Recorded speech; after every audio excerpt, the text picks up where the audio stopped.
நம்ம பார்த்து வளர்ந்த ஞாபகம் இருக்கு. ரொம்ப சந்தோஷமா இருக்கு. ஆக்சுவலி அந்த ட்ரெண்ட் திருப்பியும் வருதுன்ட்டு. ஏன்னா ரீசெண்ட் டேஸ்ல இல்லை, ரொம்ப வருஷங்களாவே அந்த மாதிரியான படங்கள் வரதில்லை.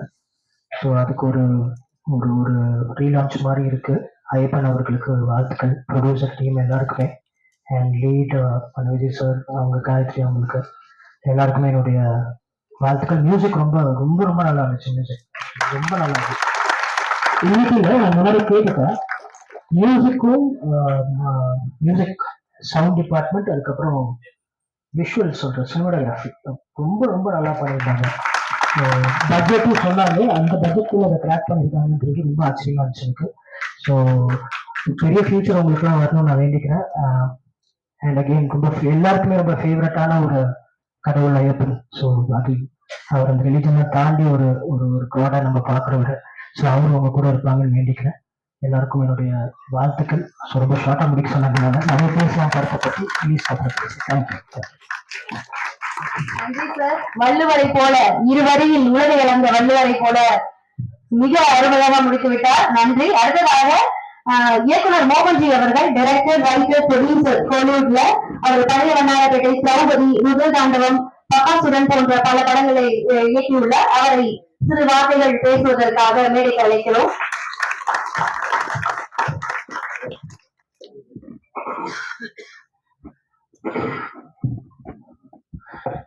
ரூபன் படத்தை வாழ்த்த வந்திருக்கும் அனைவருக்கும் என்னுடைய அன்பான வணக்கங்கள். பத்திரிகையாளர்கள் அனைவருக்கும் என்னுடைய வணக்கங்கள். நல்லா இருக்கு சார், டைட்டிலே ரொம்ப நல்லா இருக்கு. ரூபன் ஒரு கடவுள் சம்பந்தப்பட்ட படம், ஐயப்பன் சம்பந்தப்பட்ட படம், 2 ஸ்டேட்ல இருக்கிற ஒரு பெரிய கடவுள். ஒரு சார் சொன்ன மாதிரி, டேரக்டர் சார் சொன்ன மாதிரி விஷுவல்ஸ் ரொம்ப சூப்பராக இருக்கு. நான் ஏற்கனவே என்னை தனியாக சந்திச்சு நாங்கள் டீசர் ட்ரெய்லர் காட்டினாங்க. அதை விட இங்கே ஸ்க்ரீனில் பார்க்குறப்ப, அந்த சிஜியோட பார்க்குறப்ப ரொம்ப குவாலிட்டியாக இருக்கு. மொத்த டீமுக்கும் என்னுடைய மனமார்ந்த வாழ்த்துக்கள். இன்னும் நல்ல ப்ரொமோஷன் பண்ணி இந்த படத்தை ரிலீஸ் பண்ணியிருந்தா இது ரொம்ப ஒரு பெரிய வரவேற்பை பெற வேண்டிய ஒரு படம். இன்னும் 2 நாள் தான் இருக்கு எலெக்ஷனுக்கு அப்புறம். எலெக்ஷன் அன்னைக்கு ரிலீஸ் இல்லை சார், கரெக்டா? எலெக்ஷனுக்கு அடுத்த நாள் ரிலீஸ். ஸோ மக்கள் இந்த படத்துக்கு பெரிய ஆதரவு கொடுக்கணும். இந்த மாதிரி படங்கள் பார்க்கறதுக்கு நிறைய மக்கள் இருக்காங்க தமிழ்நாட்டில். அவங்களுக்கு எல்லாம் இந்த மாதிரி ஒரு படம் வந்திருக்குன்னு கொண்டு போய் சேர்க்கணும். அது இந்த டீம் தான் இன்னும் கொஞ்சம் எக்ஸ்ட்ராவா ஹார்ட் ஒர்க் பண்ணி கொஞ்சம் ப்ரமோஷன் அதிகமாக பண்ணுங்க. குழந்தைங்களெல்லாம் உள்ள கூப்பிட்டு வந்து பார்ப்பாங்க. ஃபாரஸ்ட்ல எடுத்திருக்கீங்க, விஷுவல்ஸ்ல புலி இருக்கு. ஐயப்பனோட விஷுவல்ஸ்லாம் அந்த ஃபயர்ல பாக்குறப்ப, அந்த நெருப்பின் வடிவத்துல பாக்குறப்ப நிஜமாலே கூஸ் பம்ப்ஸ் இருந்தது. ஸோ குழந்தைங்களை உள்ள கொண்டு பார்ப்பாங்க இந்த படம். மக்கள்கிட்ட கொண்டு போய் அதிகமா சேர்க்க வேண்டியது இந்த டீமோட வேலை. ஸோ இந்த இடத்துல நான் கோரிக்கை வச்சுக்கிறேன். அந்த அப்புறம் பத்திரிகையாளர்களுக்கு படம் பார்த்துட்டு படத்தை விமர்சனம் எழுதுறப்ப கொஞ்சம் நீங்க ஹெல்ப் பண்ணி கொஞ்சம் சப்போர்ட் பண்ணுங்க. புது டீம் இவங்க புதுசா வந்திருக்காங்க சினிமாக்கு. ஹீரோ இப்பதான் அப்கமிங்ல இருக்காரு. அவர் விஷுவலா அவ்வளவு பிரம்மாண்டமா இருக்காரு. இங்க ரொம்ப சாஃப்டா இருக்காரு பார்த்து. விஷுவலா கிராண்டா இருக்காரு. மியூசிக்கும் அவங்களுக்கு என்ன பட்ஜெட் இருக்குமோ அந்த பட்ஜெட்ல பண்ணிருக்காங்க. டைரக்டரும் ஃபர்ஸ்ட் படம் பண்றாரு. ஸோ கிராஃப்ட் கொஞ்சம் சுமாரா தான் இருக்கும். ஸோ நீங்க பார்த்து சப்போர்ட் பண்ணுங்க. ஏன்னா இங்க தமிழ் சினிமால இப்போ கிராஃப்ட் பத்தி அதிகமா பேச ஆரம்பிச்சிட்டாங்க. இதே ஸ்டேஜ்ல ஒரு 4 நாளைக்கு முன்னாடி ஒரு பெரிய டைரக்டர் வருது, தமிழ் சினிமாவை தாங்கி பிடிச்சிட்டு இருக்காரு அந்த டைரக்டர். ஸோ யாருக்கும் இங்க கிராஃப்ட் பண்ண தெரியல அப்படின்னு ஓப்பனா பேசியிருக்காரு. அவர் சூப்பர் ஸ்டாருக்கு படம் பண்ணிட்டாரு. அவருக்கு பெரிய பெரிய பட்ஜெட் வரும். அவருக்கு கிராஃப்ட் நல்லாவே வரும். இப்ப ஃபர்ஸ்ட் படம் பண்றவங்க, அதுவும் ஒரு வலதுசாரி சிந்தனையில இருந்து கடவுள் சார்ந்து ஒரு படம் பண்றவங்களுக்கு எப்படி அந்த அளவுக்கு பட்ஜெட் வரும், நீங்க எப்படி உங்களுக்கு ஈக்குவலான ஒரு கிராஃப்ட் அவங்க கிட்ட இருந்து எதிர்பார்க்க முடியும்? ஒரு முதல் படம் பண்ற இயக்குனருக்கு அந்த படம் பண்றது எவ்வளவு கஷ்டம்னு அவனுக்கு தான் தெரியும். அவன் எங்கேயோ ஒரு கிராமத்துல இருந்து இங்க கஷ்டப்பட்டு ஒரு ஃபர்ஸ்ட் படம் அப்படிதான் இருக்கும். ஏன்னா அன்னைக்கு மேடையில பேசின இயக்குனரோட முதல் படத்துலயும் கிராஃப்ட்னா என்ன அப்படின்னு மக்கள் பார்த்து அவங்க பாராட்டி தான் அவர் வந்திருக்காரு. அப்புறம் ஸ்டேஜ்ல இங்க படங்களுக்கு எல்லாம் கிராஃப்ட் இல்லைன்னு சொல்றது ரொம்ப தப்பு. ஸோ பத்திரிகையாளருக்கு நான் ஒரு கோரிக்கையா இதை வச்சுக்கிறேன். ஸோ கிராஃப்ட் அப்படின்ற விஷயம் அவங்க வளர வளர பட்ஜெட் வளர வளர அவங்களோட கிராஃப்டும் வளரவும் செய்யும். அதை தாண்டி விஷுவலா கிராஃப்டை தாண்டி மக்களுக்கு என்ன சொல்ல போறோம் அந்த படத்துல, அதுதான் ரொம்ப முக்கியம்.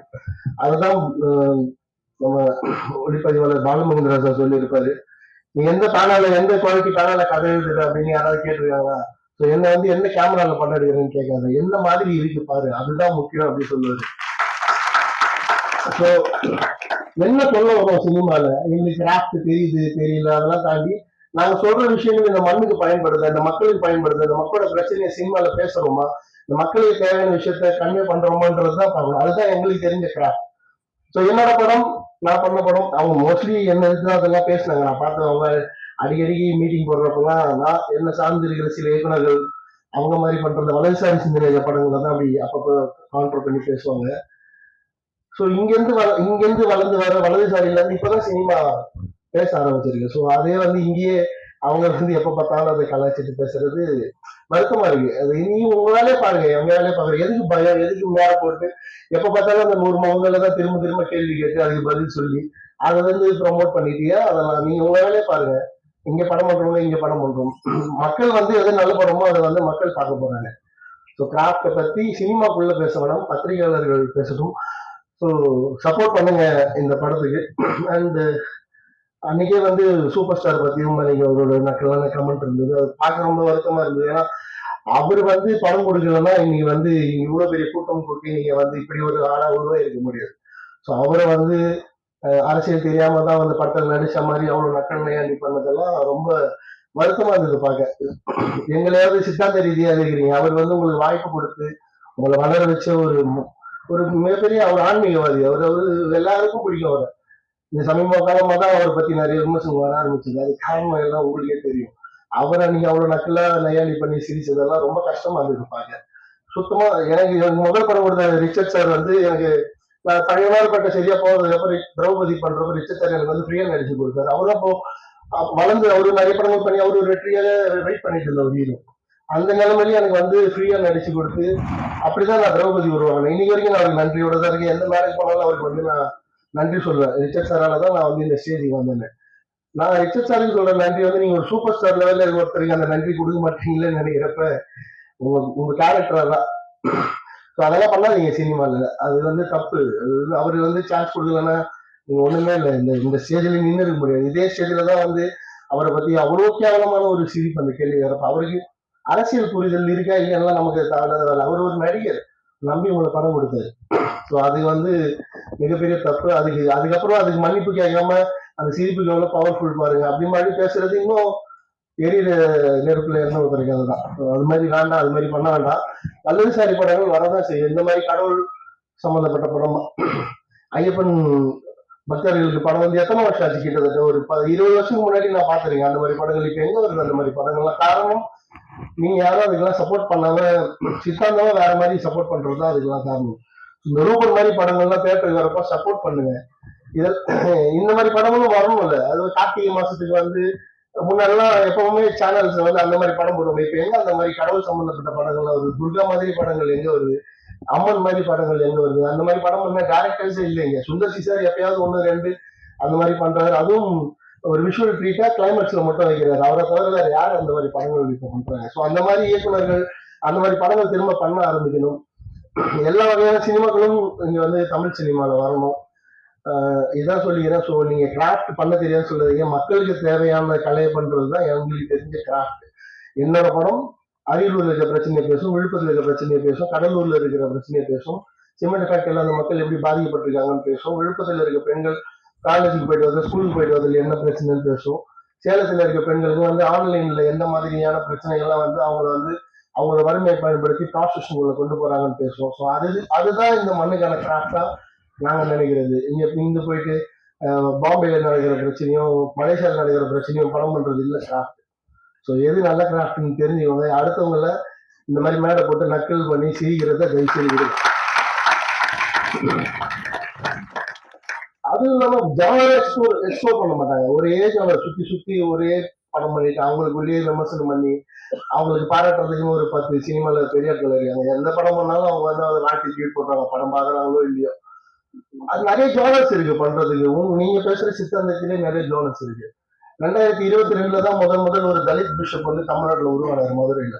அதுக்கு முன்னாடி ஒரு நான் தான் படம் எடுத்தேன். கிறிஸ்டியானிட்டிக்கு கேஸ்ட் கிடையாதுன்னு.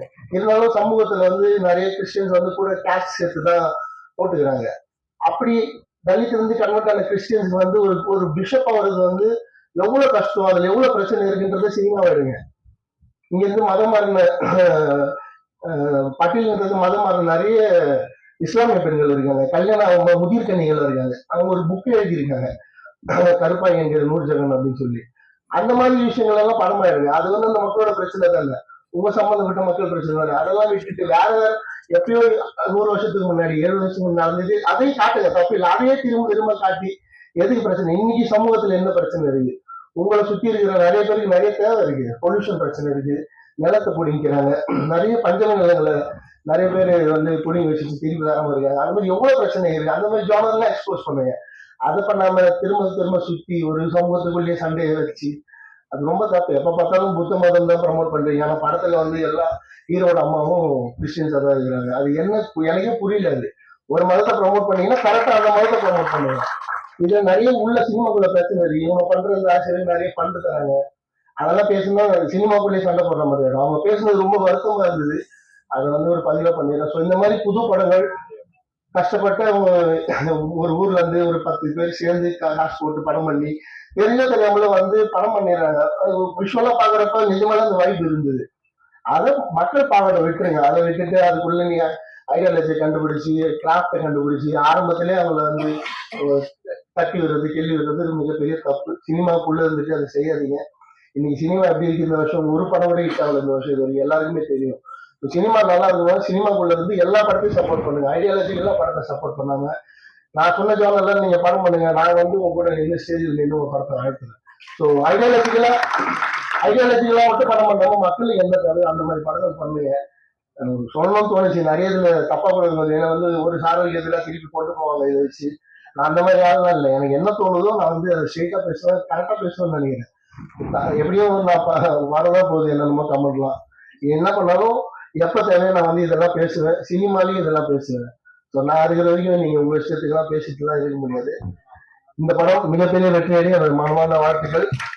தொடர்ந்து படம் பண்ணுங்க. இதுல நடந்த தப்பெல்லாம் சரி பண்ணிட்டு அடுத்த படம் பெருசா ஹிட் கொடுங்க. இந்த டீமுக்கு மியூசிக் டைரக்டருக்கு, கேமராமேனுக்கு, டேரக்டருக்கு, ஆர்ட் டைரக்டருக்கு, ஒர்க் பண்ண அத்தனை அசிஸ்டன்ட் டைரக்டர்ஸ், அசிஸ்டன்ட் கேமராமேன், இந்த ப்ரொடியூசர்ஸ் எல்லாருக்கும் என்னுடைய மனமார்ந்த நன்றிகள், வாழ்த்துக்கள். தேங்க்யூ.